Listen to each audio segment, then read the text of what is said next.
उनको हम अपने प्रोग्राम में वेलकम करते हैं।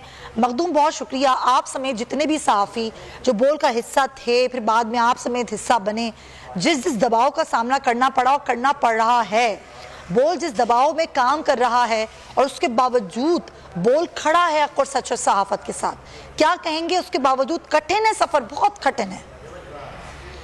बिल्कुल जी, देखें Sumaiya, thank you very much for having me. और सहाफत का जो सफर है ये बड़ा कठिन होता रहा है, लेकिन इस वक्त जो ये हक़-ज़दा माहौल है और जो इस वक्त सहाफत को, या फिर अगर ये कहा जाए कि अवाम की बात करना, क्योंकि एक चीज मैं बड़ी वाज़ेह तौर पर अपनी अवाम को बता दूं, और ये ना सिर्फ मेरा जाती मोटो सहाफत में आने का है, बल्कि ये बोल का भी यही एक मेन जो ऑब्जेक्टिव है वो ये है कि ना अहले तख्त ना उनके मुखालफीन के साथ मेरी है सारी वफादारियां जमीन के साथ। तो हम तो पाकिस्तान की बात करते हैं, हम तो पाकिस्तान का मुकद्दमा सामने रखते हैं, तो अवाम की आवाज बनते हैं। और सहाफत की असल डेफिनेशन भी यही है, सहाफत का असल मकसद भी यही है। और बोल ने जिस तरह से आप देख लें कि तमाम तर सहाफियों को बहुत से सहाफियों को ऑफ एयर करने की बातें हुई, बहुत से सहाफियों के ऊपर पाबंदियां लगाने के लिए बोल की इंतजामिया को प्रेशराइज किया। मैं अगर अपना बताऊं कि जब मैंने बोल न्यूज को ज्वाइन किया, उसके बाद इवन बोल को एक स्टेटमेंट भी देनी पड़ी थी कि हम किसी भी दबाव पर किसी भी बोल वाले को नहीं निकालेंगे।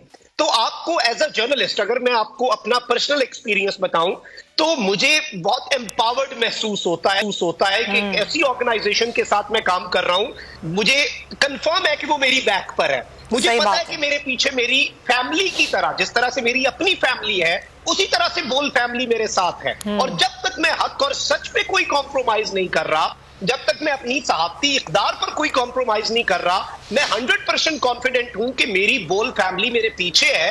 तो ये एक बहुत बेहतरीन किस्म की, और आप फिर खुलकर काम कर सकते हैं, आपको आजादी है। और आजादी जो है वो जाहिर बात है रिस्पॉन्सिबिलिटी के साथ आती है। आज आप देख लें, आज आप किसी भी शख्स को सड़क पे खड़े करके पूछ लें, रेटिंग्स बता रही हैं कि अवाम बोल के साथ है। अब आप बोल का माइक देख के लोग उसे चूमते हैं, बल्कि अक्सर लोग पूछते हैं, ये जो गैरानिया बंदिशें होती हैं मखदूम, जैसे ही अचानक बोल बंद हो जाता है, हम खान साहब की तकरीर दिखाते हैं या हम लॉन्ग मार्च दिखाते हैं, तो लोग सवाल करते हैं, फौरन मैसेजेस आते हैं, कहीं मिलते हैं कि बोल क्यों बंद हो गया, हम तो खान साहब को देखते ही बोल पे हैं, तो फौरन लोग सवाल करते हैं। एग्जैक्टली और ये जो परेशानियां हैं, मुझे कितने लोग मिलते हैं और वो कहते हैं कि हम बोल के लिए हर वक्त दुआ कर रहे होते हैं। और बुजुर्ग जो है, और मैं समझता हूँ इससे बड़ा असासा क्या है, बहुत से सहाफियों ने बहुत कुछ बना लिया होगा, बहुत से सहाफियों ने बहुत से असासे भी बना लिए होंगे, बहुत कुछ कमा लिया होगा, लेकिन मैं उन्हें एक बात कहना चाहूंगा कि एक लम्हे के लिए आप जरा उस इज्जत को फील करें, आप उस एजाज को, उस अकीदत को फील तो करें कि दुनियावी दौलत के सामने, दुनियावी फायदों के सामने वो कुछ भी नहीं है। आप उसे ठोकर मार दें। जब आपको कोई ज़ईफ खातून आपका माथा चूमती और कहती है कि आप हक और सच की बेटा आवाज बने हुए हो, आप मेरे बेटे हो, मैं आपके लिए दुआएं करती हूं। जब आपको पाकिस्तान की आम आवाम, बच्चे बूढ़े बोल की DSNG को उसके ऊपर फूल फेंकते हुए नजर आते हैं, उसे उसके बोसे लेते हुए नजर आते हैं, इस चीज के आगे रेटिंग्स, इस चीज के आगे पैसा, इस चीज के आगे हर चीज, सब कुछ खाक बराबर है। और मैं ये समझता हूं कि इंशाल्लाह इसी तरीके से जो हमारा ये हक और सच का सफर है, शहीद अरशद शरीफ, मैं उनका बार बार जिक्र करता हूं,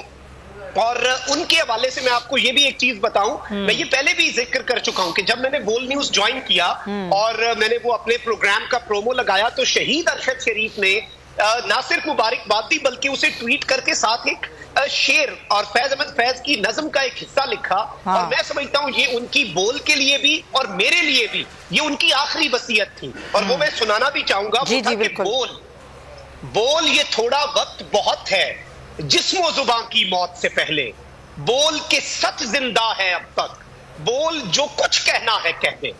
तो वो बात है कि बोल के लब आजाद हैं तेरे। तो अब हमें ये जिस्मो जुबां की मौत से पहले, और ये देखें डर, खौफ, धमकियां, धौंस, जिंदगी का डर, हमारे कितने एंकर्स को, एंकर इमरान रियाज हैं, उन्हें किस तरह से दिखाई जाती हैं तस्वीरें कि ये तुम इस जगह पे रह रहे हो, ये देखो तुम ये कर रहे हो। मैं सिर्फ एक बात कहना चाहूंगा कि वो मैं पढ़ रहा था कहीं पर कि मैंने कब्रिस्तान में उन लोगों की कब्रें भी देखी हैं जो हक के लिए आवाज इसलिए नहीं उठाते थे कि कहीं मारे ना जाए। मौत तो बिस्तर पर भी आनी है, लेकिन कुछ ऐसा कर जाएं कि कम से कम अपने मुल्क की खातिर आपका ज़मीर जो है ना वो मुतमईन होना चाहिए, वो मुतमईन हो जाए। और देखें, मैंने बहुत कम चैनल्स देखे हैं, बल्कि शायद जाहिर जितना मैंने अरसा हो गया है मुझे इस फील्ड में मखदूम, मैंने नहीं देखा कि कोई भी चैनल अपने साथियों के साथ, अपने एम्प्लॉयज के साथ इस तरह खड़ा हो, प्रेशर को लेते हुए, प्रेशर बर्दाश्त करते हुए जिस तरह बोल खड़ा होता है अपने लोगों के साथ, ना सिर्फ अपने लोगों के साथ, अपने सहाफियों के साथ, बल्कि बोल तो दूसरे सहाफियों के साथ भी खड़ा होता है, उनकी आवाज बनता है, उन पर होने वाले जुल्म सितम की आवाज बनता है। मैंने ऐसा नहीं देखा कि इतनी हिम्मत किसी चैनल में हो कि वो कम से कम ऐसा कर सके कि आवाज बन सके। अगर आपको ये वीडियो पसंद आई है तो सब्सक्राइब करें और बेल आइकन पर क्लिक करें। बोल ने हमेशा हक और सदाकत का साथ दिया, सच के साथ खड़ा रहा। हम हैं मिसाल अब्र, मगर इस हवा से हम डर कर सिमट ही जाएंगे, ऐसे भी हमने। बड़ी मुश्किलात, बड़े बड़े चैलेंजेस है उसकी आदत, डरा रहा है मेरी फितरत, डरा नहीं हूँ मैं, और ये ईमान की ताकत की वजह से। सहाफत पर जब भी कड़ा वक्त आया सिर्फ बोल खड़ा रहा। इंशाल्लाह अल्लाह बेहतर करेगा, हक बातिल पे गालिब आके रहे। बोल को है जरूरत अवाम के दुआओं की, इजहार आसादी के लिए, पाकिस्तान के लिए। सब्सक्राइब करें और बेल दबाएं ताकि कोई खबर रह न जाए।